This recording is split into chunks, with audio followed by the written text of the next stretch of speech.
What happened here, Ellie?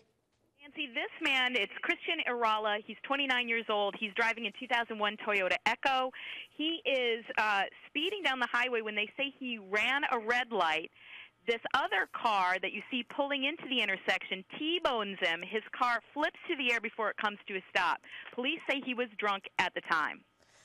Joining me right now, we finally got the satellite up with Brad Lamb, board-certified interventionist and author of How to Help the One You Love. Brad, we were all just talking about how hard it is to get off booze and drugs.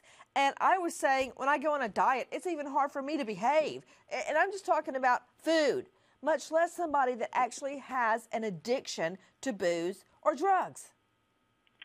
Well, you know, when you're in that, you just want more. And so even though family members stand around and they see it again and again and again, I mean, the average person who gets popped for drunk driving has done it 80 times before. 80 times before. I mean, that illustrates how powerless family members feel around their boozed up, they're drugged up, they're messed up loved one. It is hard to stop. You know, it took me a long time to figure it out, Nancy. And here's the biggest thing that helps people is that if people will accept help, they're much more likely to change. You know, we change best with the help of others.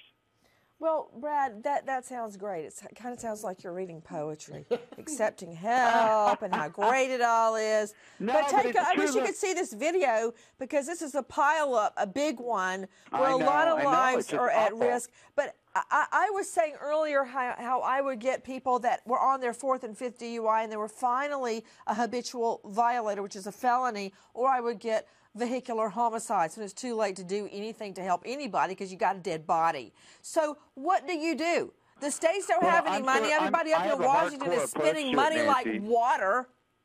Yeah, no, but look, I have a hardcore approach to it. I actually believe that people that drink and drive should lose their license forever. I really do. I think it's a privilege. It's something that kills a lot of people.